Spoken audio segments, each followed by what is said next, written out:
এই মানব পাচার তারা বন্ধ করবে এবং বাংলাদেশের স্থিতিশীলতার প্রতি তারা সম্মান রেখে আন্তর্জাতিক সীমানা আইনের প্রতি সম্মান রেখে বিএসএফ চলবে। এক্ষেত্রে আমি মানবাধিকার সংস্থাগুলোকে একটু সোচ্চার হওয়ার ভূমিকা পালন করার আহ্বান জানাবো। পাশাপাশি আমি বলবো তারা যেন আন্তর্জাতিক গণমাধ্যমে এবং আন্তর্জাতিক পরিমণ্ডলে এটা নিয়ে কাজ করে, কারণ এই যে লোকগুলো তারা ভারতের নাগরিক ছিল, আজকে তারা নাগরিকত্ব তাদেরকে জোরপূর্বক বাতিল করে তাদের সরকার বলতেছে তোমরা এই দেশের নাগরিক না, তাদেরকে খাওয়াতে পড়াতে না পেরে এখন মানব পাচার করতেছে। তো এই বিষয়গুলা, এই যে অমানবিক বিষয়গুলোকে আপনারা গুরুত্ব সহকারে দেখবেন এবং এগুলো নিয়ে আন্তর্জাতিক পরিমণ্ডলে কাজ করার যথেষ্ট সুযোগ আছে।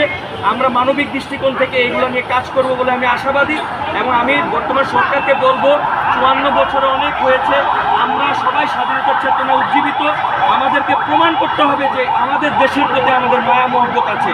অতএব আমাদের দেশের, আমাদের মাটির প্রতি যে সত্যি মায়া মহব্বত থাকে, ভারতের সাথে আমাদের সীমান্ত দেওয়া হবে, দরজা থাকবে, কাঁটাতারের বেড়া থাকবে, অনুমতি ছাড়া প্রবেশ নিষেধ থাকবে, অনুমতি নিয়েই তারা ব্যবসা বাণিজ্য এবং আদান প্রদান, আমাদের টুরিস্ট আদান প্রদান এবং সংস্কৃতি আদান প্রদান হবে সমতার ভিত্তিতে, সম্মানের ভিত্তিতে। আমি বলবো সব কিছু হওয়া উচিত। আর কখনো এই যে বৈষম্য নিয়ে আমরা আমাদের জাতির চিন্তাভাবনায় আর বৈষম্য ঠাঁই নেই, কারণ আমরা 24শে জুলাইয়ের মাধ্যমে বৈষম্য বিরোধী আন্দোলন করেছি 71-এর স্বাধীনতার যুদ্ধের পরে।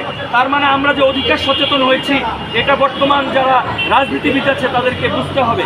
আমরা কিন্তু আগের সেই জায়গায়, সেই বাংলাদেশ এখন আর নেই। এখন তথ্য প্রযুক্তির বাংলাদেশ, এখন আধুনিক বাংলাদেশ, এখন সভ্যতার চিন্তাধারার বাংলাদেশ এখন। অতএব আমি বলবো সীমান্ত নিয়ে বর্তমান সরকার এই সামরিক বাহিনীর যে আধুনিকায়নের পাশাপাশি সীমান্তে বর্ডার কাঁটাতারের বেড়া দিয়ে এবং সীমান্ত সড়ক নির্মাণ করে, সীমান্তে সার্ভেলেন্স বাড়িয়ে বিজিবির যে সংখ্যা, যে লোকবল সংখ্যা, এটা বিএসএফের যে ডিপ্লয় করা লোকবল সংখ্যার সমানুপাতে নিয়ে যাওয়ার জন্য আমি বর্তমান সরকারের কাছে উদাত্ত আহ্বান জানাবো।